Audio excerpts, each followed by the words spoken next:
don't forget to take accountability for anything. Even if it seems something little, it's like, oh, I missed that, or you seem to have felt that way. I'm going to take that accountability. If you don't, you become unsafe. The safety and security is based on accountability. If you can't take accountability, I can't learn to trust you. Big one, massive. Say that again, take accountability. Welcome to the Relationship Psychologist Podcast. Tune in every Thursday to learn with us as we interview experts. And laugh with us as we banter about friendship. And take action by implementing the tools and advice we provide to you each week to level up your personal relationships. I'm Dayna Mullen. And I'm Alicia Hinger. We are soul sisters, besties, and psychologists on a mission to change the culture of relationships. Your journey to becoming more supported and connected starts right now.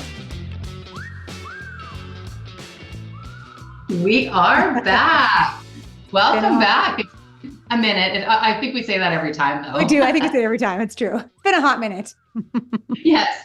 But we're back and we're ready to talk about some communication stuff today. Yes. Hot topic that doesn't have to be so hot. It can be a softer topic. It's also something we do every day, all day. Actually, last night at the dinner table, speaking of communication, my son was like, be cool if dogs could talk. Hey, Mom. And I'm like, of course, we just started laughing. I'm like, actually, they do. They talk all the time. I can tell my dog's has a sore when her hips are getting sore, when she's hungry, when she's tired, they communicate all the time. And so I think we want to get into today is talk about people come to our office, all the time for 1,000 reasons, probably top 5 reasons we could name really quickly here. But we often see that communication is a big one, that they're missing each other because they're not paying attention, or one we see often is they're in their own story, right? They're in their own rebuttal. And they do get this often. Like I'll get people in my office, I'll be like, yeah, and then I did this thing. And then they're all kind of righteous and they're looking at me like they want to, right?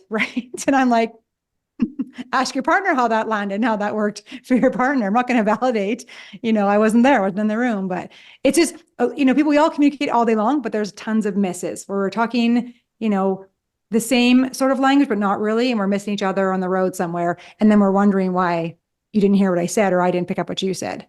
So. Mm-hmm. Yeah. Oh, yes, definitely. Yeah, the goal, as therapists, obviously, is we're trying to help our couples communicate, right? And we're trying to help them be more aware of what is happening internal. We talk about this lots on our podcast. Yeah. 90-something percent, 94% of communication is nonverbal. Bottom up. Yeah. Everything that's going on inside of you, what's happening in your body, what's happening in your mind, where's your perception, what have you been thinking and feeling as you're communicating, everything that's going on there, whatever energy you're in is where it's landing to your partner. So that self-awareness piece of like, hey, where am I at? And also watching your partner, where is my partner at? Yeah. Huge. Massive. Yeah. So let's give some examples of some, because like you said earlier, people know how to make it worse, I think. Well, at least what we see a lot is how to make it worse. So I'm not going to show you that. Yeah. Well, we'll do some role play today. Let's maybe say just a couple of like the key points that we tell couples, just the overarching, like, first off, you have to be eye to eye. This is the only way that your brain is actually in real time. And if we're not eye to eye, and we're sitting side by side, let's say when we're driving in the car, our peripheral nervous system or vision, is legally blind. And the brain is interpreting things at lightning speed. So you say something with some inflection and some volume, and I don't see you, I'm reacting in a threat response very quickly internally. So eye to eye, face to face, so you can actually track and watch everything that they're saying is like a number one. Yeah, for sure. Yeah, you want to fight really poorly, yell from across the room or a different room. Great way to fight. Not. Perfect. Just kidding. Or in the car or over text. Don't recommend any of those things. No, it's not a good way to have good communication, especially a conflict discussion. Exactly. And also a number 2 would be remembering your relationship comes first, not you as an individual. So if you are somebody who wants to be right all the time, that's being self-righteous. That's a one-person system. And that's not remembering that we're in this bubble together. This is our ecosystem. What's good for you is good for me, is good for our relationship. So always remember, if my relationship comes first, then what? If my relationship comes first. I even like to say sometimes for people who've been on sports teams, I think, if you're on a team, how would you talk to your team if you were like the captain or the coach? Yeah, exactly. Because if the team comes first, I'm not going to shame or single out that individual or focus on the goalie that made all the mistakes or the defense or the whatever. I'm going to focus on the team as a collective, as a whole. Yeah, Mhm. it's a good Yeah, example. yeah, really good. Yeah. Another big one is person first, problem second. So a lot of the times people come in with a lot of problems. My partner doesn't clean up after themselves. I feel like they work too much. Like there's all kinds of problems, but we're actually gearing towards understanding the person. So are you watching your partner as they're talking? Are you co-regulating with them? Are you noticing and seeing into them and understanding them? Yeah, exactly. Or you're focusing on the content and then you're rebuttaling the content. You're missing all the cues of what's happening for your person in real time in this space and time, which obviously will contribute then to their lack of communication and your defense system is being triggered. Exactly. A third big one, and this one I find not a lot, but I would say, I don't know for you if you find this too, Leash, but I find a lot of people have a hard time with understanding that they have to validate each other. They don't have Yes. to agree with each other. They don't have to agree. They Yeah. don't even fully have to understand what that feels like, but they do have to validate their partner's feelings and experience because their perception is real to them.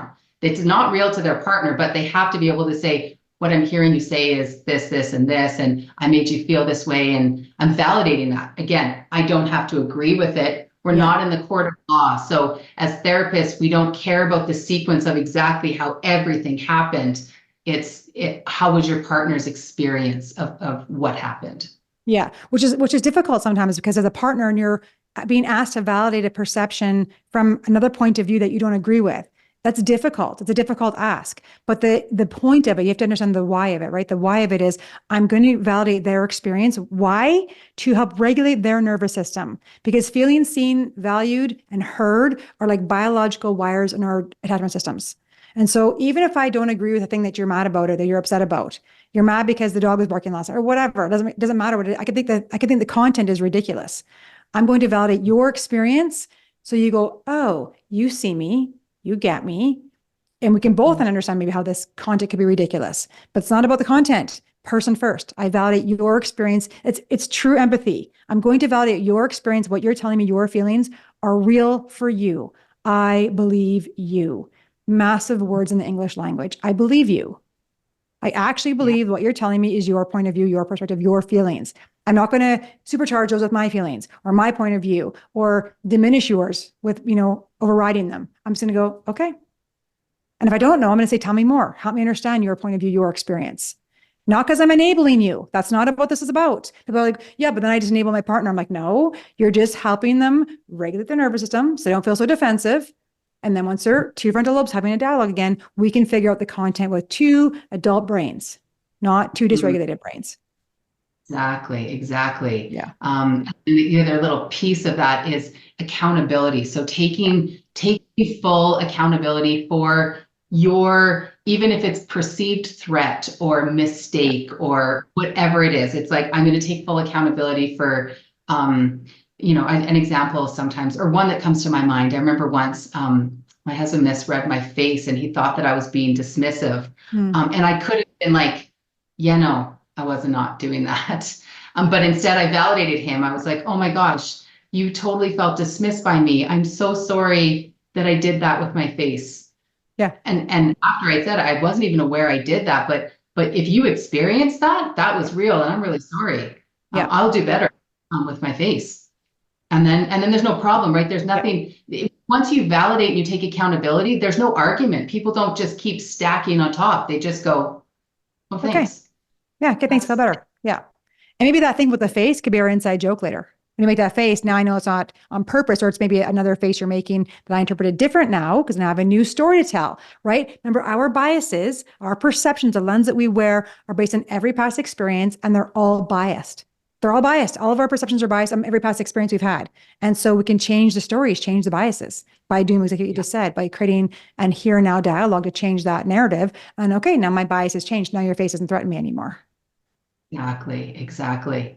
And then another piece of that communication is checking in. Like, did I get everything? Is there anything else? Like, and maybe some reassurance. I won't do that thing if I did do something with my face, I would say, yeah, I won't do that again. I'll work really hard not to do that. Yeah. I'm really sorry. And And then maybe a little closure. Are we good? Like, are we good now? Like, is there anything else? So it's not brought up again, because that's really what the end of a repair looks like. Like, we're good, everything's okay, you feel okay, and then we can kind of close it and not bring it up again. Which is caring for the container, right? Are we good? I'm saying, is the container, our relationship that we live in, the ecosystem, is it safe and secure still? Are we good? It's a nice way to check in. Are we still safe and secure? Yeah. Doesn't mean I'm not angry or upset or annoyed. That's okay. Our container can handle feelings. It can handle being annoyed, but we're still good. We're still safe and secure. Exactly. Another little do in the relationship realm is creating win-win, which I like the wording win-win as opposed to compromising. For me, for me, it feels like compromise. It's like I'm letting go of something, or I'm having to give you something or wait for something in the future, which just doesn't feel, in the moment, it doesn't feel like a team decision. So win-win is how can we both feel like we have a benefit in whatever this discussion is. Yeah. Which, when I hear you say that, I think of like, okay, then I need to know what my partner's win is, and as well as mine. So if we're going to negotiate a win-win and we have different ideas about a thing we want to do, or, a topic, or the way we do the kitchen, or whatever it is, then if you know your partner's world, you have negotiating power. That's what negotiation is. So compromise is negotiation of like, okay, Dayna, I want to paint the wall white. I know you really like black. So how can we negotiate this? How about I give you that wall and you give me this wall, right? We can negotiate. So we're both getting something and we're both giving up something. That's what, in my mind, when I think of when I think of that, like, I need to know, and if I'm not sure, I'm going to ask, what's in this for you? Or how could I sweeten the deal for you so it feels better for you? So it feels authentic and aligned for you too. Yeah. I'm wondering if do you have an example that comes to mind in any of your couples maybe, or in your relationship where you've had somebody negotiate a win-win? Well, my husband and I build stuff all the time. We're like chronic builders, as you know. We're always making stuff. So like literally there's a new whatever that is, closet thing we built this weekend in here. And so we're negotiating the win-wins all the time. So my husband likes to follow the rules and build it exactly as it is. And you know me, I'm like, just get it in the podcast room. I got to put my microphones in there. I want to cut out. So we were negotiating. He wanted to put everything together in the house and then carry it over here, all put together and built and perfect. And I was like, my brain's like, that's going to be heavy and awkward to get it into this room through the door, all this stuff. And plus I knew it wasn't going to fit the microphone stands. And so I'm negotiating back and forth. Okay, I know his brain. I know that he likes to follow the instructions, and there's 15,000 screws with anything that you buy, from IKEA or whatever, right? So I said, hey, I love that you want to build this thing. So what stage do you have to build this to so it feels good for you so we can carry it to the barn, not too heavy for me? Right. So I kind of negotiated that. And he was like, well, I want to have the doors on, and I want to have at least the, top and the bottom built with the doors on. I'm like, okay, so it would be good to leave the shelves out because I want to make sure the stands fit in there and not have to do double work, kind of, for example. So it's a negotiation all the time in our house because we're always putting things together and building stuff together. And I know how his brain works. He knows how mine works. And I'm like, impatient, let's get it done. And he's like, wait, let's build it properly. Like literally he hung the, our core element sign the other day. And I was laughing because on my desk, he had like measurements and mathematical equations for each letter. He had a laser leveler out. And I'm hanging pictures in here and hanging up these things in here. And I'm just like spitballing. Yeah, that looks good. Put it. So I'm also like, you do those letters on your own. I'll do these squares on my own because we're going to drive each other crazy. It's so funny. Until you just said that, I didn't realize probably why we also get along in some ways. I'm exactly like Jay. Yeah. Like, because you want to dive into things and I'm like, okay, there's a sequence and we have to start here. And you're like, but we'll just start here. And I'm like, we should start there at the top. So how funny. And I know you. So I'm always like, okay, she's going to want to dive in. And how do I still be like, yeah, I'm going to do my stuff over here. But I'll meet her there. Right. It's totally true. And so knowing that, like even today, I was like, okay, Dayna, I watched those first 5 sessions. So you watch them when you have time. We'll meet here. Right. We know how each other work. That's a win-win. I'm going to negotiate. Like I'm too impatient to just watch one video at a time. I want to watch 10 videos at a time. So I'll watch 10. That's good. Yeah. I had a couple today too, actually, who did a win-win in the session where they were talking about he makes more money and they have their accounts separate. And so he was doing a lot of travel and she was feeling really left out. And he's like, well, you don't make enough money to travel like I do. And they have an agreement, like that's how they do things. And he said, I would love she said, every time I come to you, basically you shut down my ideas. And he said, because you come to me with these ideas of like, let's go to these big places and you don't have it fully thought out. And he said, actually a win-win for me would be, I want to plan those, but I want you to have it more planned out first. I want you to be like, here's the budget and here's some of the things and here's like 3 different options. And he's like, then I would love to book it with you. Like, I get so excited about that. So they just kept missing each other on just strategizing, even just talking about, because she's like, well, in your mind, you have money and I don't. And he's like, no, I want to do these things, but just come to me like this and then we will plan it. And she's like, oh my gosh, like that makes me so excited. I thought you would just never travel with me because you thought I could never afford what you have. And so it was just something, it was just simple, right? For that one, it was just come to me with more things and then we'll do it together. Yeah. Yeah. So knowing how your partner thinks, again, paying close attention to your partner. Because there's no point of communicating. There's no point of communicating with somebody if your words are landing on deaf ears. The reason we communicate is so that whoever's with us in the room hears what we have to say, because what we have to say hopefully is of value, or why speak. Mm-hmm. Exactly. Yeah. So no, I mean, we say this a lot in our practice, right? Is mastering your partner, right? To get their owner's manual. So, and how do you get owner's manual? It's no different than when you get an animal or when you have a baby. You watch them. Yeah. You watch them, you wait and you wonder and you kind of track them a little bit. I notice when they get hungry, they do this thing. I notice when my partner's lacked sleep or, is overwhelmed, they do this thing. Or when they're happy, they do this thing. So we're tracking all of that by looking with our eyes. And if we stay in contact with each other, we'll notice what is happening for our partner as well as for us. Yeah, so true.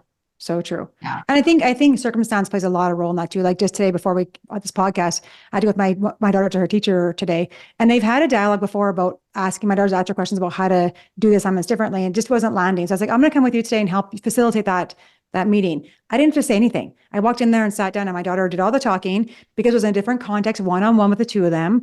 And this teacher was able to articulate so clearly what she needed her to do for the next exam. It was like night and day difference. I'm like, do you understand? She's like, yeah, that felt so different. I'm like, because you're face to face, one-on-one, by yourselves in a container. Maybe I was the container to be like, go, you two figure this out. I'll just sit here and watch and make sure that it happens. And it was brilliant. Good. Yeah. So the container makes a big difference too. So be mindful of the whens of communication as well as the hows.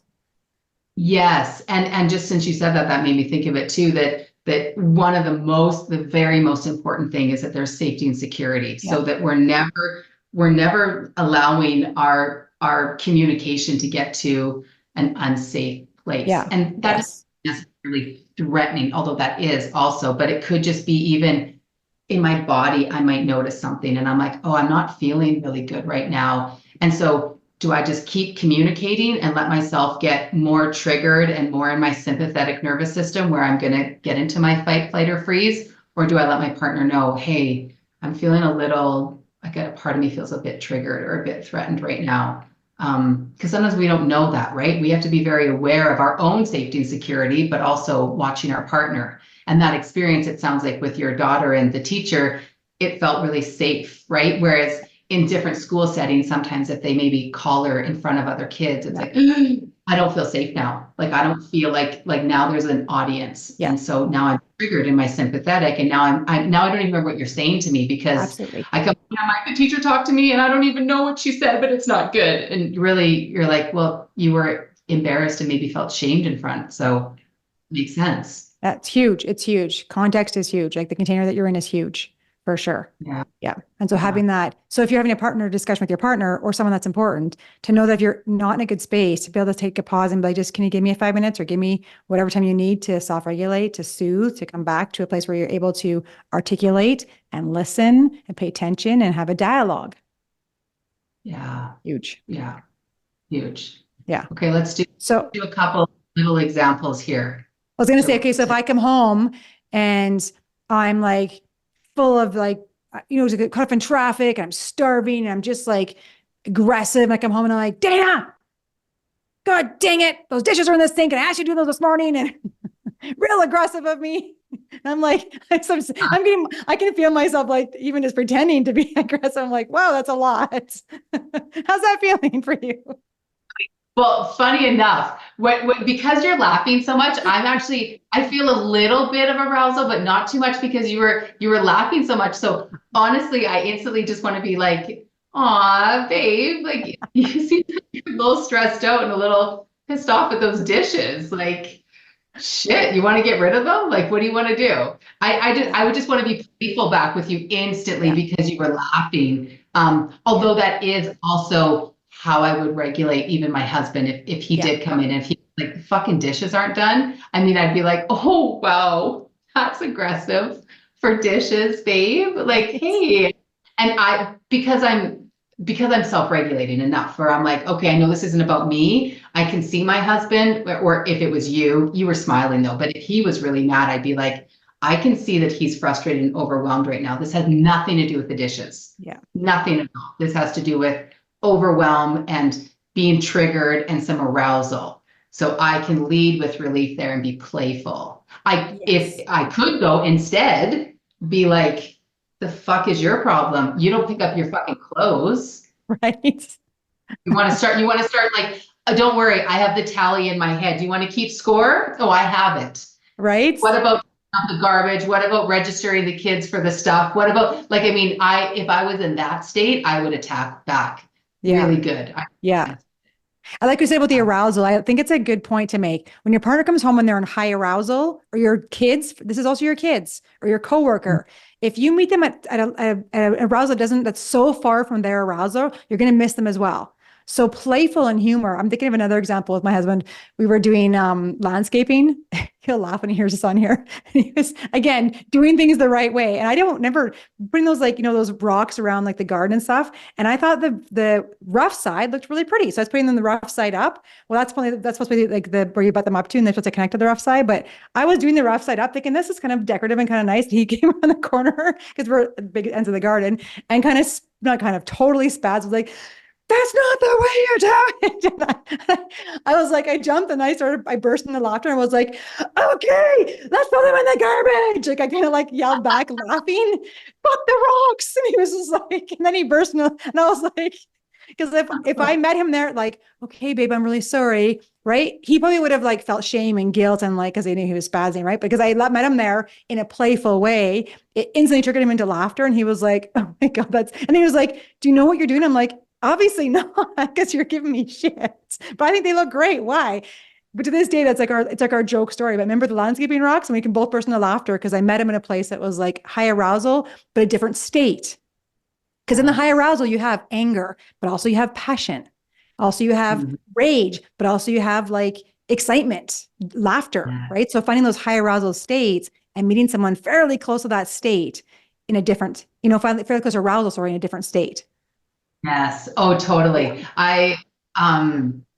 Just because you're saying it, it's reminding me of it. I'm really obsessed right now with the TV show, Love on the Spectrum. Like I love it. It's cute. It's so cute. And the reason is that some of the people on there, they're so playful because obviously the autistic brain, depending on where on the spectrum they are, they can just be so like happy. And there's this one guy on there and he's always so happy and he's like, hi. And he gives everybody a high five. Like, it doesn't matter how upset you are. He's like, hi, how are you? It's really great. I'm great that you're having a great day. And so we've been playing around with this a lot, like, especially me and my son, because he watches it with me. But anytime even somebody's sad, we just get really playful or not sad, but angry, whatever it is. Right. So it's that high arousal again, like you're saying, it shifts people. And so not being condescending and not being non-empathetic or invalidating, but it's just like, hey, I'm trying to be playful in our relationship. And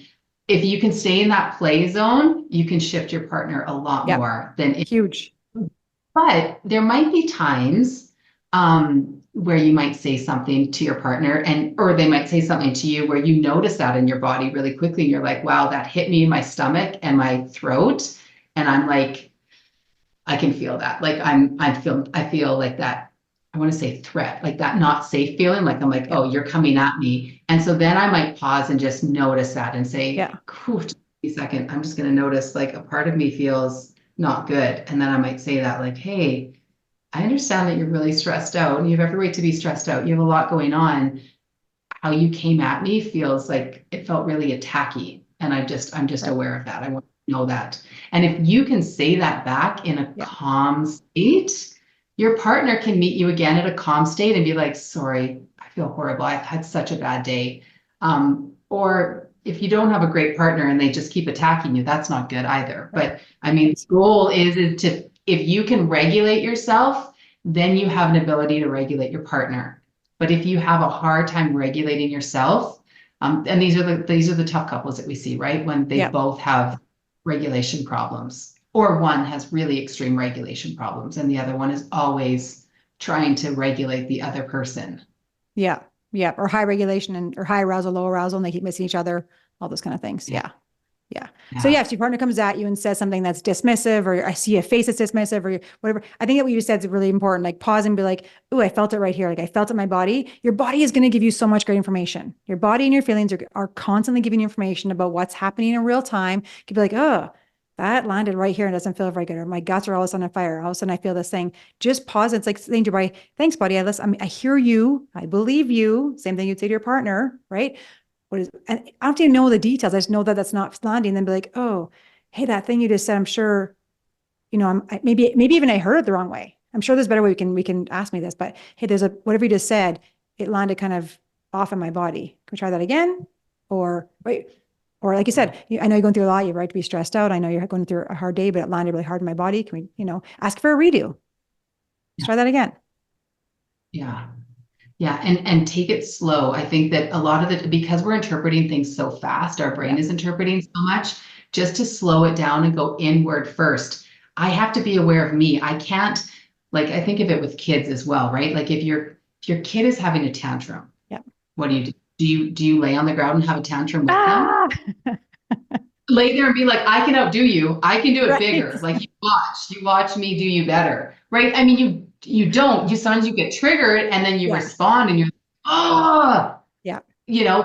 But ideally, the way that you shift your child is no different than how you shift your partner.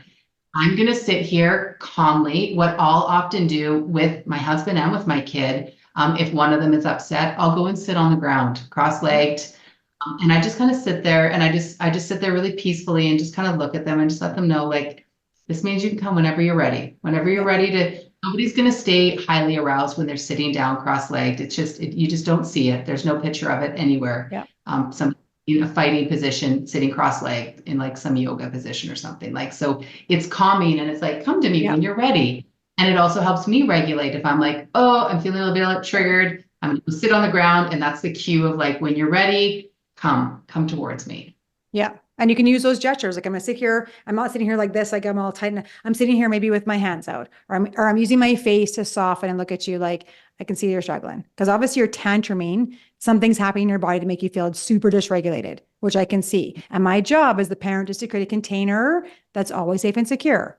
Doesn't mean I'm not going to feel stuff in my body that I'm going to talk to my partner about. Like that was really hard. Right. But with my kid who's having a hard time, I'm going to pause and be like, I am the owner. I'm the captain of this ship. I have to be. I'm the parent.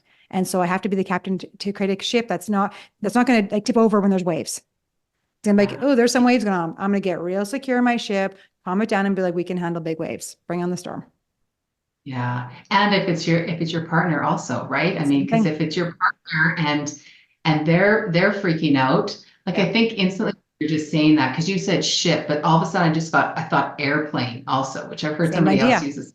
Same. But you and your partner are flying a plane, and suddenly you get to some turbulence, and your partner is freaking out. He gets on the intercom and is like, "There's turbulence! Everybody, sit down! It's as bad!" And then you're like, "Okay, whoa, hey, it's okay. We're all going to be just fine. I'm up here co-regulating my co-partner pilot here. We're going to be okay." It's like we want to do the same thing with our partner. It's no different.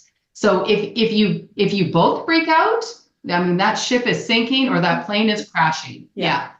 Or I think of like riding a horse for some reason. I'm like, if you can't regulate yourself, you and that horse are both going down. Like it's true. You got to be able to manage and shift and know your energy and your arousal to be able to shift. somebody it's else. true. So kids, parents, animals, riding horses, same, flying airplanes, same thing, you know, and you're going to, and even if you are dysregulated, even if you're feeling your parts of you are getting like heightened or right. I have a memory of being on a horse. I was on my horse and we were bareback and, you know, a coyote came out of the ditch actually and freaked the other horses out. And I'm with like my trainer who's good. And he's riding his horse and his wife, and their horses both bucked and they both flew off. And I'm on my guy bareback because at this time I didn't have a saddle that fit him. And I was like, and I got a really anxious horse. And I just said to him, I hunched I was like, I got you. We're going to be good. Trust me. We're going to just walk really slowly. I just started talking out loud and that really like slower, calmer. We're good. Hey, buddy, I got you. And I'm like bringing this heart rate down. Right. So the same thing. I'm going to, even though parts of me are like, holy shit, that was a voice in my head. I'm only going to give the keys to my mouth the most skillful voice, the keys to my body, the most skillful part of me. Like I'm not going to hand over the keys to my voice to my anxious parts because it's going to say stupid shit like the plane's going to crash. But think of that, like pilots, it's a good example. Pilots, even if they're, I'm sure even if there's things that makes them nervous, you're never going to hear that in their voice because they hand over their voice to their most calm part. So their most skillful part, be like, hey, ladies and gentlemen, right now there's a bit of turbulence. Actually, we're going to crash. It's going to be fine. So say goodbye to your loved ones. Like they would say it all so calm, right? Yeah. Well, and you know what I mean? It's so funny. One, what you're saying, yes, we actually, when we regulate ourselves through talking, right? Through talking, through breathing, through drinking or eating, like all of that is regulating. And I have a couple and he's a pilot. And so I love to use these examples with, because he sometimes can respond to things very, not so much heated, more he just takes off. Like he just is an avoider. But I always use the example of, if you were, you know, when you're flying, do you do that? And he's like, oh man, like, every time he's like, but you can say that to any couple, any person in your job. Would you do that? No. Why do you do it with your partner? Yeah. In public, would you do that? No. Why do you do that with your kids? Like just some self-awareness around why is it that you are so much less self-aware and conscious and intentional about how you're showing up with the people that you love the most? Yeah. Brilliant question. Huge. Yeah. And think about, there's all kinds of answers as to your why, but get clear on that and then ask, is that really who you want to show up as in your relationships? If not, you can make a change right here, right now. Exactly. I want to end with a couple don'ts. So we started with some good do's and here your don'ts. Here's a couple don'ts. Don't be self-righteous. So if you want to be right, this is an insecure relationship every time. If what's good for me is good for me is good for me. And a secure relationship is what's good for you is good for me is good for the relationship. So self-righteousness will always end you in trouble. Always. Not taking accountability. That's a big don't. Yep. Don't forget to take accountability for anything. Even if it seems something little, it's like, oh, I missed that, or you seem to have felt that way. I'm going to take that accountability. If you don't, you become unsafe. That safety and security is based on accountability. If you can't take accountability, I can't learn to trust you. Big one, massive. Say that again, take accountability. Yeah. I just, again, the why, because that's a bit, people get stuck there. People get stuck there in my office a lot. And people will say, yeah, but I'm enabling their behavior. I'm like, no. Why do we do it again? Remember, we're two nervous systems first, and we get stuck in nervous systems. Now we're two neurons fighting. We want all the neurons online, we want all the frontal lobes online. So I'm going to validate you. I'm going to take accountability for your experience of my face in that moment, for example. I'm not enabling. I'm taking accountability to regulate the system because I believe your perspective, your experience in the moment. Exactly. That's in the moment. And remember, we don't know people's histories. I mean, even if you think you know your partner well, you don't know them fully. We can't fully know another human being. So, something, I'm trying to think. I feel like I had one really, oh yeah, I do. I have a client. I'm going to give an example because I think this is really important. A couple came in and she really just wanted more reassurance in the relationship. She's like, I just want him to tell me that he loves me. Like he cheated on her at the beginning of the relationship. So she felt a bit needy in a good way, like, valid, right? Not needy in a bad way. Just, I kind of need some more reassurance. And he didn't know why this kept triggering him. It kept triggering him so bad that he kept leaving and going and spending like long hours at work and spending nights at work. And like, even as a therapist, I'm like, this doesn't make any sense. This guy really wants to be here, but he's not able to do what she needs. And as we started to go into some of his history, doing some attachment work, we found out it was a memory he forgot. He didn't remember the detail, but his mom was actively suicidal his whole life. She had lots of mental health concerns, and she kept a gun above the fridge, and she made him say, I love you 50 times, or she said she would get the gun out and kill herself. Oh my God. Wow, that's a trauma. Lots of trauma. So it wasn't until that came out that it was like, she was like, okay, I'm going to change what my need, because like it kept coming back to just being like, just say it, like, just take accountability that I need that reassurance. Just do that thing for me. Something so simple, but it wasn't so simple. So yeah, we have to know some of our histories, and sometimes we don't know all of that, but yeah. And so there's two parts of him, right? There's a part of him that's the adult that's here and now. That's like, yeah, I get to say I love you. But that triggers the part behind that. There's this like child that's feeling super insecure or traumatized by having to say I love you to his mom so she wouldn't die. Right. So I think we can all agree for the most part that emotions aren't very logical. They're not always, if ever, very rational. Sometimes they're really ridiculous. Right? Not that his are, obviously, but we can just say that. We can just be like, so if I'm saying this is my experience and my emotions are feeling like this is how I felt in the moment with your face, I'm not validating that was my face meant that. I'm just validating that your emotions are your emotions. And we all know that emotions aren't very logical or reasonable often. That's okay. But it's magic when you validate someone's emotions and they go, oh, emotions feel better now. Now I can get to actually my logical here and now authentic self, and we can be present with each other. Exactly. And just something as simple as, maybe that phrase, I love you, which can be a tough one for some people, but some other people, I have another couple who has a finance thing, and she comes from massive financial trauma in her family, and she was made to feel responsible for things. So every time it's brought up, it's a massive trigger for her. And just the word finance. So, finding a different word for that. Yeah. But you're right. I think too many people focus on again, the problem, and they're not focused on the person. If we go back to the person, okay, this isn't landing for you. This isn't aligning. So I'm going to adjust that, which is the third most or fourth most important don't forget to maintain your partner's safety and security at all times, which is what we're talking about, right? So don't be self-righteous. Remember the safety and security. Watch your partner. Be in their care. Yeah. Awesome. All right. Okay. Well, that's our communication. Communications, friends. Go master it. I have created a booklet. I'm just about, it'll be done here like this week, hopefully. So if you want that, I don't know how we're going to send it out yet, but DM us, or probably could meet with one of us or one of our associates for literally a couple of sessions and master your communication skill. It's a skill. It's a skill that you can learn. So learn it. It's important. Exactly. Or just maybe you're like, I was good. I need to do reminders once in a while. Come back in, we'll give you reminders. Yes, for sure. All right. See friends. Communicate well. Thanks so much for joining us. We're really glad you're here with us on this journey. The best way to support this podcast is to subscribe and give it a 5-star review. See you next time.